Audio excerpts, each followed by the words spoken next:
House Bill 1305, a bill for an act to create and enact a new section to Chapter 14 of the North Dakota Century Code relating to the prohibition on abortions for sex selection or genetic abnormalities, to amend and reenact Section 14 of the North Dakota Century Code relating to definitions and to provide a penalty. The fiscal note indicates an expenditure from the general fund of $60,000. Senator Siddi. Mr. President, House Bill 1305 will prevent the abortion of babies due to sex, genetic abnormality, or potential for a genetic abnormality. A physician who would perform such an abortion would be guilty of a Class A misdemeanor. An embryologist testified that sex is determined at the moment of conception. Sex selection abortions have been common in China and India for the last 40 years, and they are happening in the United States as well. Economists estimate that between 160 and 200 million women are missing from the world today due to sex selection abortions. This gender-based discrimination, this gendercide, has led to a significant and well-documented sex ratio imbalance in several Asian countries. Studies show that between 70 and 100% of those babies diagnosed with Down syndrome are aborted each year. Children with many other genetic challenges are also aborted, but the statistics on Down syndrome are most readily available. There are more than 4,000 identified genetic abnormalities. In fact, when I researched genetic abnormality online, the definition that popped up was hereditary condition. And some of the examples provided were diabetes, missing teeth, and high cholesterol. This bill presents us with one simple question. Is it right to destroy life because of the perception that a person may not meet someone else's standards as being acceptable to live? Is it moral to look down on a Down syndrome child and set an arbitrary society standard of being good enough or not good enough to live? A few years ago, I met a friend who asked me to pray for her baby because she had just come from the doctor's office where she had learned that the child she was carrying would have a severe genetic abnormality. When I saw her a few months later, she said the test had been a false positive, and she showed me her perfect baby girl. These tests are not always conclusive. With the advent of new technology, doctors are able to even perform surgery in utero and correct many conditions. Just because someone doesn't meet someone else's present-day definition of normal, does that justify removal from the womb? How will we define abnormal next year? My brother and sister-in-law took in many disabled adults directly from the home in Grafton into their home for more than 25 years as they worked in adult foster care. During that time, they had many adults with Down syndrome, severe fetal alcohol syndrome, and other genetic challenges live with them. And these people shared in our holidays and family gatherings throughout those many years. Any of us who've had the opportunity to be with these special people will tell you their hugs are tighter, their laughter louder, and their empathy more sincere than many of the others that are considered normal in this day and age. The state has a compelling interest in the protection of the unborn when their lives are threatened by intentional discrimination based on gender or genetic abnormality. And your Senate Judiciary Committee urges a due pass on this bill. Further discussion, Senator Nelson. Well, Mr. Chairman, we do not live in China or India. We live in North Dakota. And I asked the director of the abortion clinic in Fargo, that's been in existence for 15 years, how many requests they have had for an abortion because based solely on gender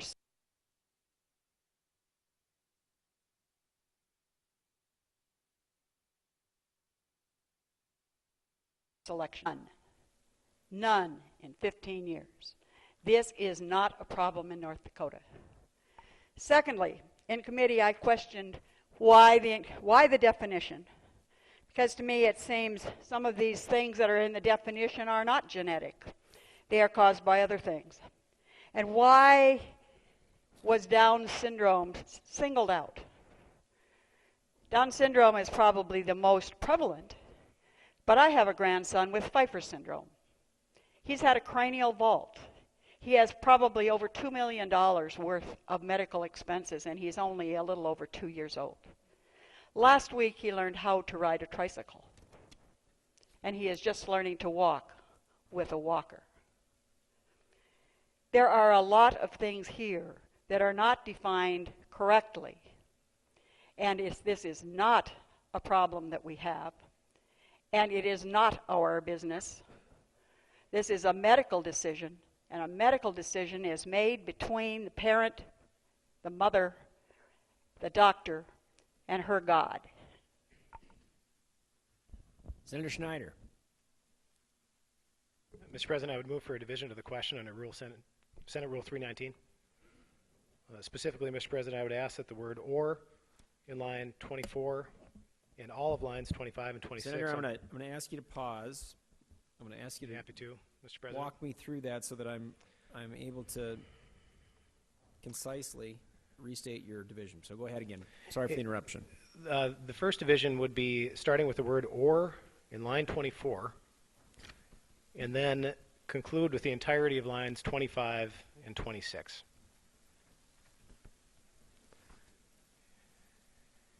And the definitions would have to comport with that, Mr. President.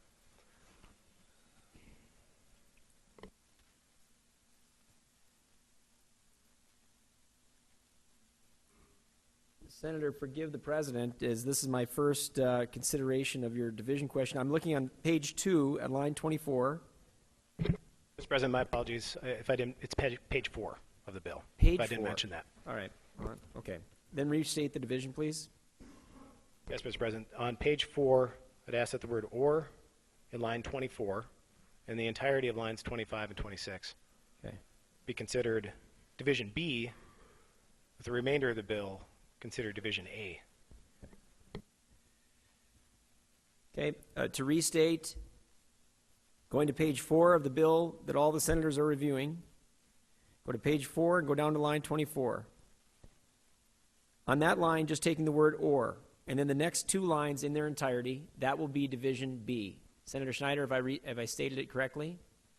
Yes, Mr. President, that's correct. And the rest of the bill, then, outside of those provisions of Division B, the rest of the bill, remainder of the bill would be Division A. Okay. Give me one moment, please.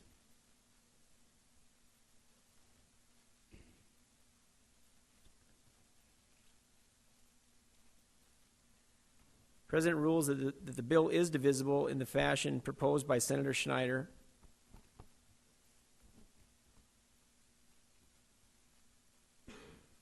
Is there any further discussion on the division of the bill in the fashion requested by Senator Schneider?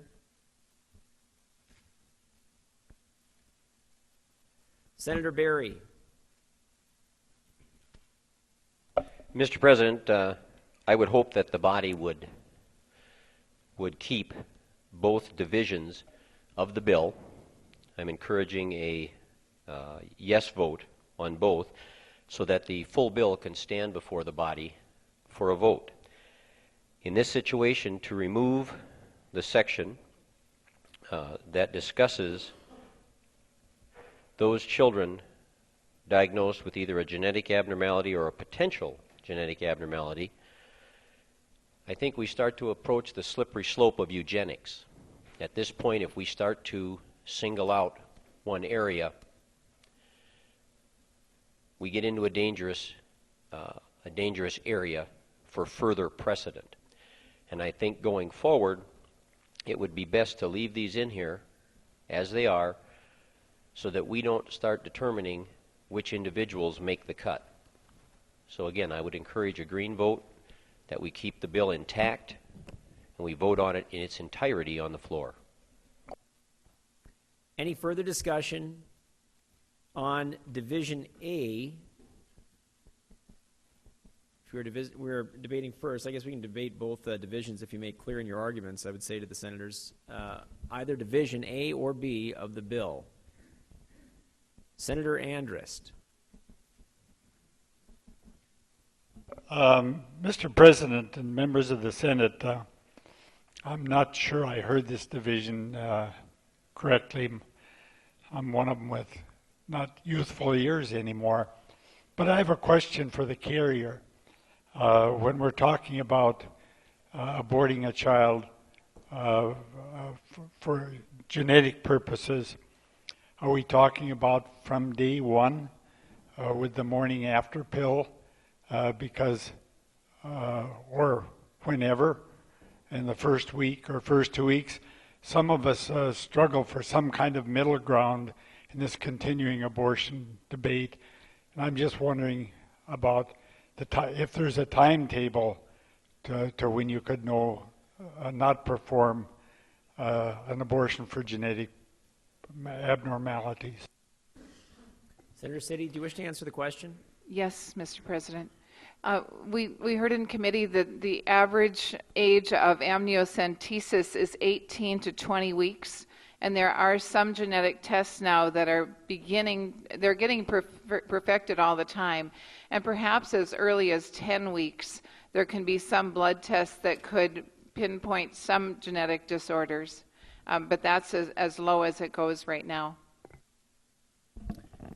Proceeding on, the President would remind the senators that we are debating the individual divisions of the bill and will return to debate the entirety of the bill once it's decided by the Senate which divisions, if any, or all, continue on. Senator Schneider. Read your mind, right? Further discussion.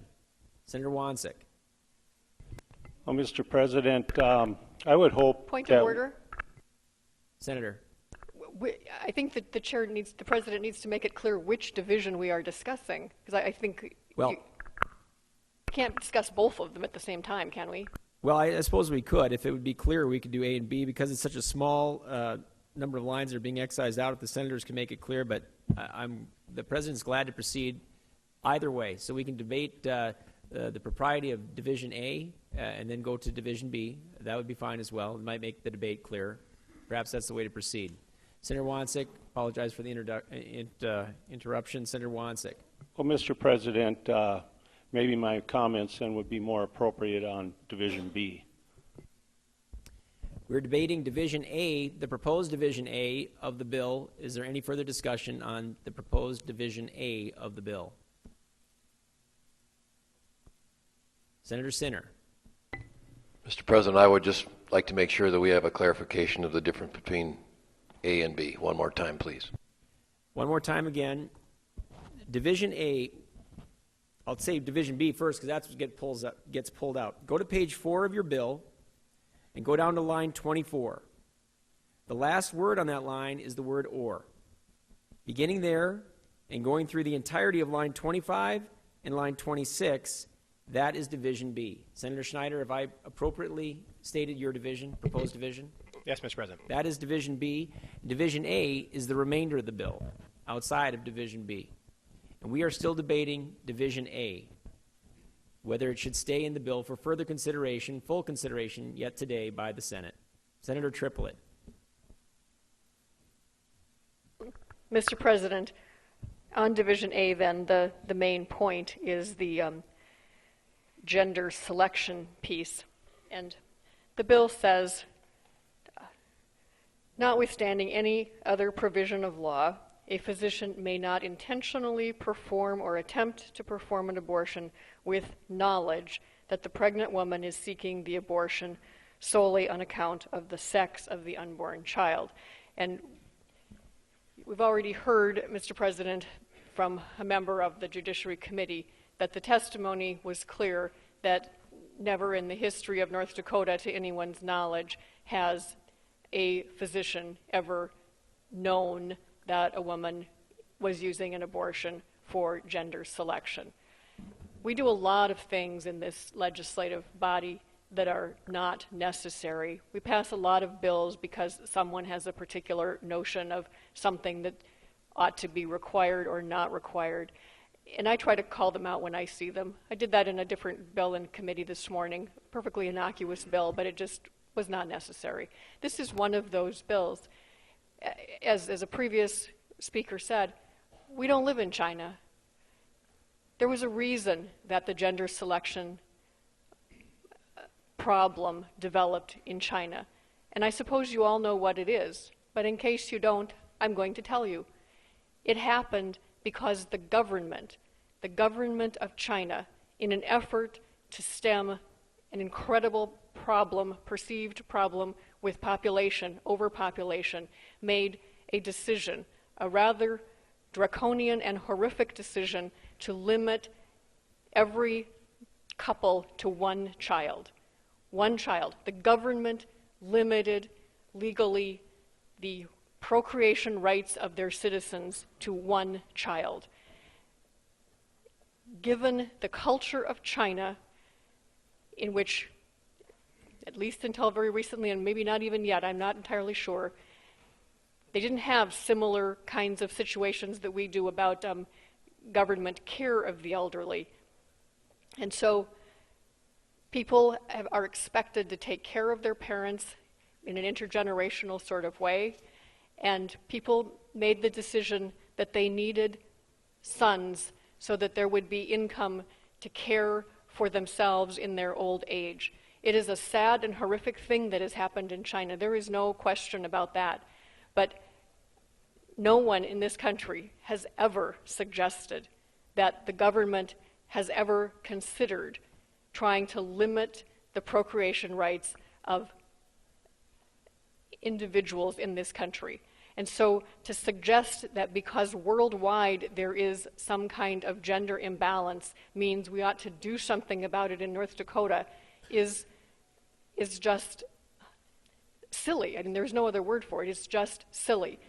China represents like a quarter of the population of the world. So of course what happens in China will have an impact on the overall average across the world. North Dakota is a pretty small place still and doesn't have an awful lot of impact on that. So this is a problem looking for a solution. It's completely unnecessary, and I would urge the body to reject it.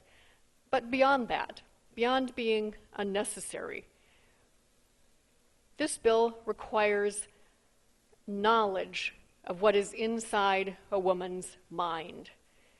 Now, many of these abortion bills that we've passed, the majority has attempted to control what happens to a woman's body. You presume the right to tell fully formed living beings how they may or may not control their own bodies. And that, Mr. President, in my mind, is an abomination.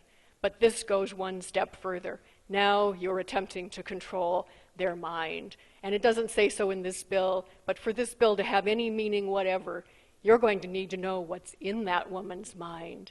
And you're going to have to come back here in a different session, and you're going to have to make rules to figure out what's in that woman's mind. What are we going to do? Hypnosis? Polygraph testing? Other ways? Torture? How are we going to find out what's inside her mind so that you can control it? This bill goes a step further than anything has ever gone before. And my good friend from District 2 says he's looking for some kind of balance, some kind of resolution to this problem. If you're looking for any amount of balance, this would be a really good place to vote no. Senator Larson, again reminding the Senate we are debating Division A, the proposed Division A of House Bill 1305. Senator Larson. Mr. President, on this Section A, on this life bill, talking about a human being, that we make a selection of male or female on it, what comes to mind is, I think it was mentioned that we can find out when this human being is going to be a male or female, and I think about the octomom, and that I don't think we're supposed to be giving litters of kids. And so this in vitro process, when they're being implanted in the womb, is not there decisions being made when they're putting all of these in there to select? Do you want twins? Do you just want to have one human being? What is that the issue that this bill is talking about? Senator Elke. Mr. President, I feel a little bit qualified to talk on this subject. You see, I have a granddaughter from China. She's 6 years old now. When my daughter and her family adopted Tatum and went to pick her up, the whole family went to China. She was 10 months old. It took them 2 years to go through the adoption process to get that baby. So she wasn't even born when they began their adoption process. At that time, and this is a piece of the pie that the senator from Grand Forks anyway, she didn't share this part, not because of any particular reason, but it's because of this situation. I've delved into this a little bit and understand it pretty well. At the time, the only person that could own property in China was a male. So she was exactly right when she explained that you wanted a male child to take care of the family, because when you got old, there wasn't a retirement plan. Your young, strong male offspring was your retirement plan. Since we have received our little Tatum, who's 6 years old now and a joy to behold, and it's interesting because although she totally is Chinese and looks Chinese, she has a great Norwegian accent. And she confuses people daily with it. But the fact is, since that time, China has changed. Now, women can also own property. So guess what's happened? If you want to adopt a new child from China today, you are on a waiting list for at least 4 years or more. It is much more difficult to adopt. And Mr. President, it has nothing to do with being moral or immoral or anything. It has everything to do with economics. And it has everything to do with China finally realized that they were getting too many young lads, and there weren't enough women. And women were being stolen from one village to the other. So it had nothing to do with morals. It had everything to do with economics. That's my point, Mr. President. I don't know if that is going to make a difference in how anybody votes, but because I have this wonderful little granddaughter from China, I did feel a responsibility to share that information. Thank you. Senator City. Mr. President, when we were listening in committee, we did not hear that there is specific documentation from the abortion clinic as to why the women are there to have abortions. And so when the point is made that no one has ever said that they have come in to get an abortion based on sex, that's because they don't have to give the reason for having an abortion. And so I think that's a real straw man argument. What we're talking about here is it right to discriminate against a human being based on his or her gender, based on his or her sexuality before that person is born? And in our North Dakota Human Rights Act, we say absolutely not. Discrimination on the basis of your sex is not allowed.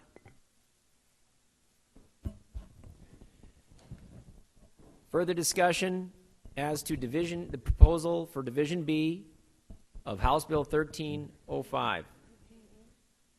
Yeah, A. Yeah. There's too much to remember. There are two of them. Yes, thank you. Division A.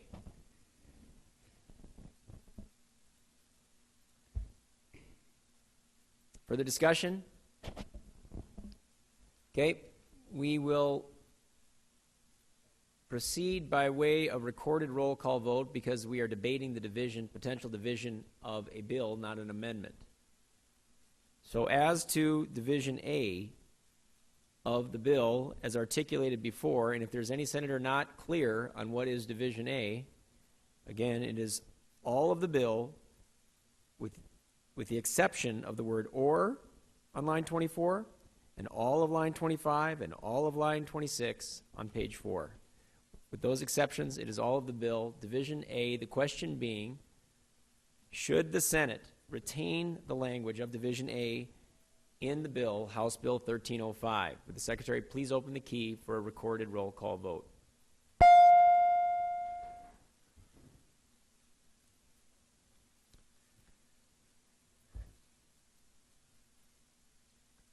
The President notes that Senator Triplett was present at the beginning today when we took roll. Senator Triplett was present for the debate. Senator Triplett is not in her seat. Under Senate rules, Senator Triplett should return to the chamber to vote. Senator Triplett did not ask to be excused from the Senate. Senator Schneider. Mr. President, should we go look for her? Pardon me? Should we go look for her? We don't know where she is, Mr. President. I believe under Senate rules, having not asked to been, she's not been excused by the Senate, was present for when the roll call was taken, was present for the debate. I believe that under Senate rules, she should be returned to the chamber to vote.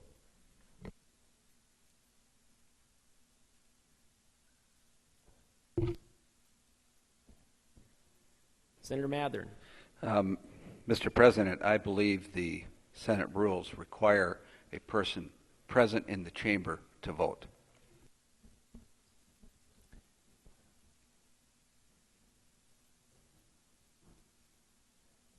It's the President's interpretation that a person cannot absent themselves without being excused from the Senate on the Senate floor or elsewhere in the building.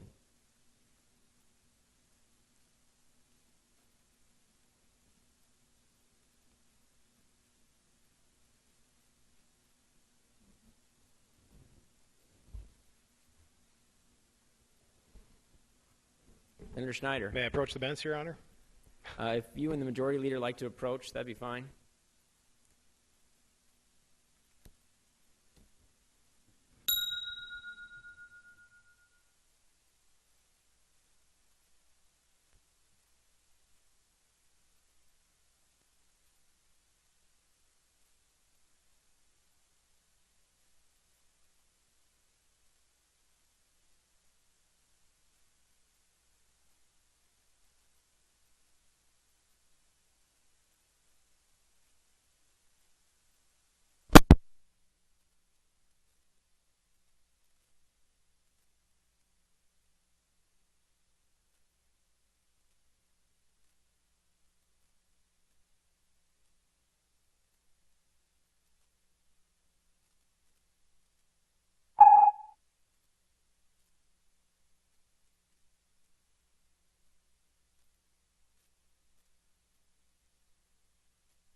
Senator Wardner?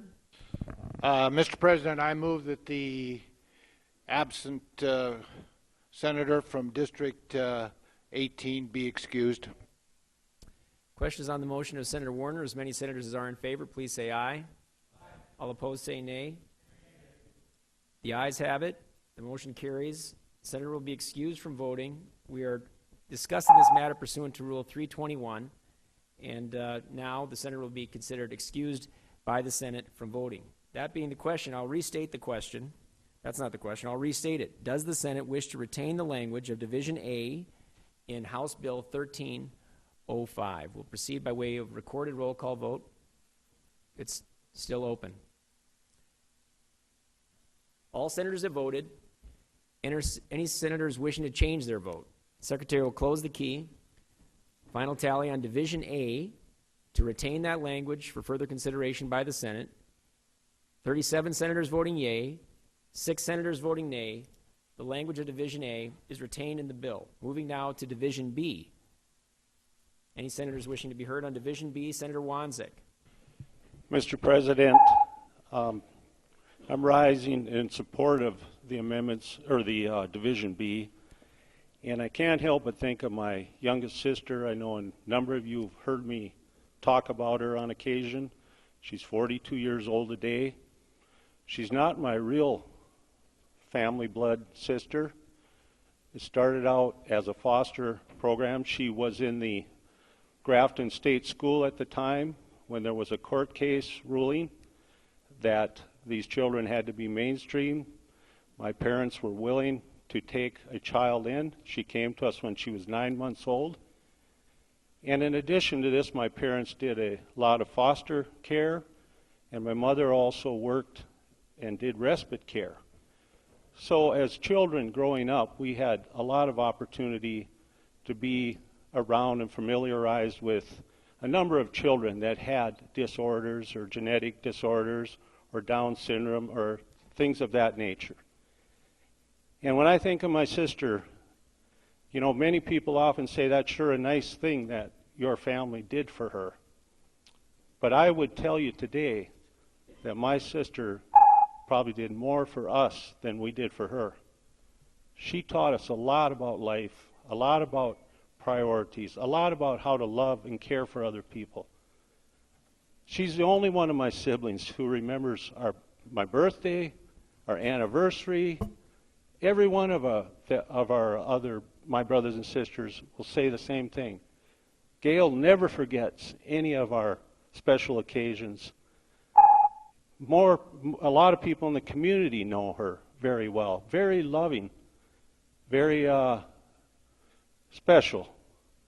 And I guess through the experiences I've had with Gail in our life and the other experiences with my parents in helping care for other children, it's absolutely convinced me these are special people with a special purpose.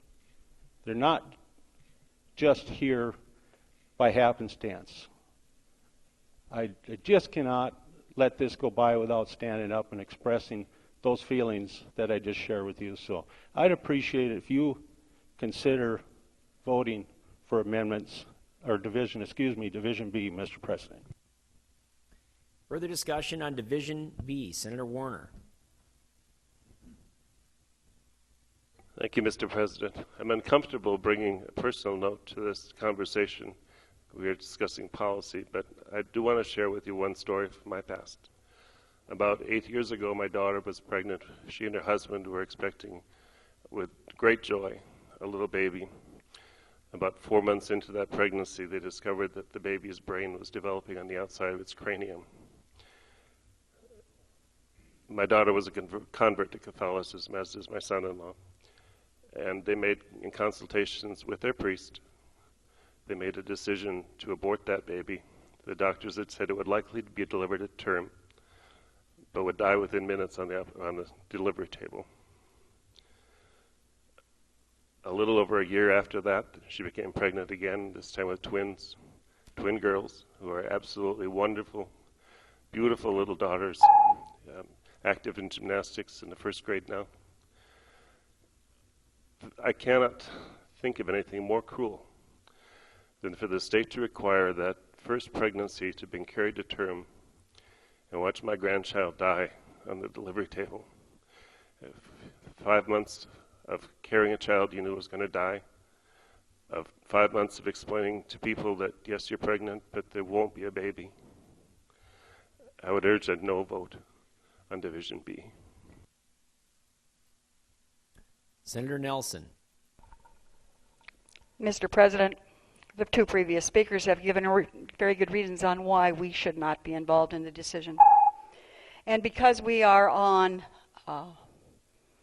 public notice by way of the media, because we now have cameras in the chambers, some of the people who are concerned can see what we are doing here and can respond to what is being done here. And I do know that the abortion clinic in Fargo does ask every single client the reason for their abortion. And they are asked. And the reasons are discussed at length with them.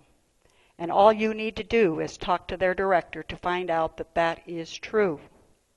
We are not here to make individual decisions. I know with my grandson, it was a horrendous decision that they had to make.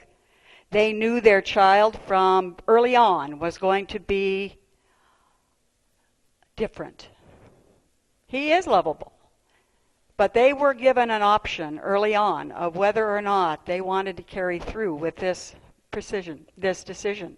And it was theirs to make, not mine, not yours. Senator City. Mr. Chairman, once again, we look at North Dakota's anti-discrimination laws. North Dakota was one of the very first states in the nation to enact legislation that people may not be discriminated against based on a disability.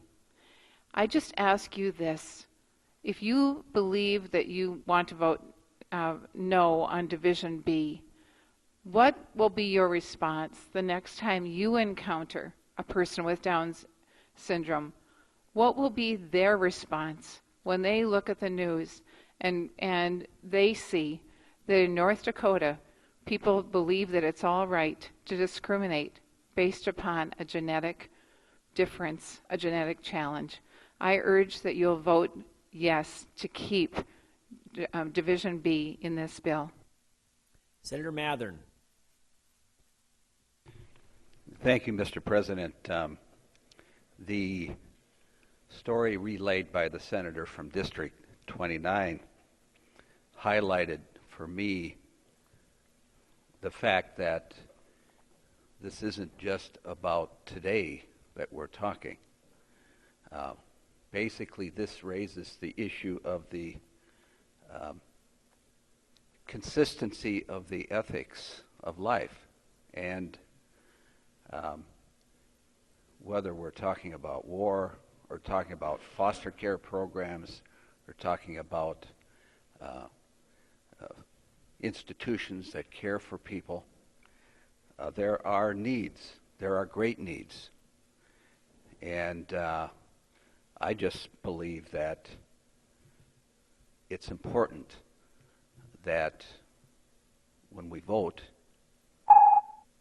that we vote recognizing this is a lifetime commitment. And so, whether you vote yes or no on this amendment, there are people that need services, there are people that need our supports, and that goes along with this. Thank you. Any further discussion on Division B, the proposal for Division B of House Bill 1305? Senator Larson. So, Mr. President, for clarification, we just passed that we can't kill a human being if it's a male or female, but if we vote no on this amendment, it's okay then to kill somebody if they're Down syndrome or some kind of abnormality, missing a leg maybe, something like that. It seemed like a few years ago there were two enrolled members in this chamber that they were looking at us the same way, that you know, we didn't quite meet the par, so let's get rid of those people too. Further discussion on Division B? Hearing none, the question before the Senate is, does the Senate wish to retain the language of Division B in House Bill 1305? We'll proceed by way of recorded roll call vote. Would the Secretary please open the key?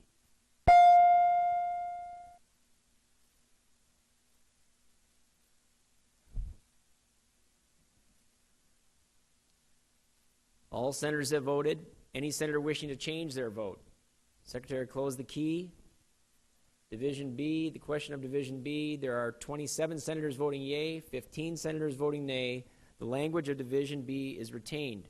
Summarizing again for the Senate, the language of Division A has been retained by the Senate. The language of Division B has been retained by the Senate. Therefore, House Bill 1305 Mr. Chairman. Continues forward in its entirety.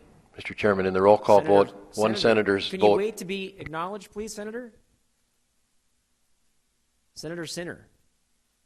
Mr. Chairman, one senator's vote was not recorded who was in the chamber. Thank you. Senator, does the senator know whose vote was not recorded? We should get that for the journal.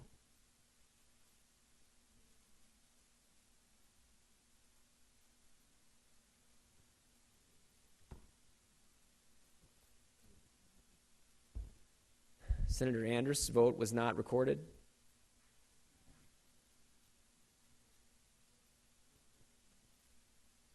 Senator Andrus. Mr. President, I did vote. I voted nay. Light came on. Senator Andrus voted nay. The journal will reflect a nay vote if it is not reflected in the computer. Again, the entirety of House Bill 1305, the two divisions, have been retained by the Senate. Continuing back on the 14th order, question being before the Senate, we'll continue with debate, but again, the question being the entire bill, House Bill 1305. Further discussion on House Bill 1305. Any further discussion? Hearing none, the question is on the final passage of House Bill 1305. Would the Secretary please open the key?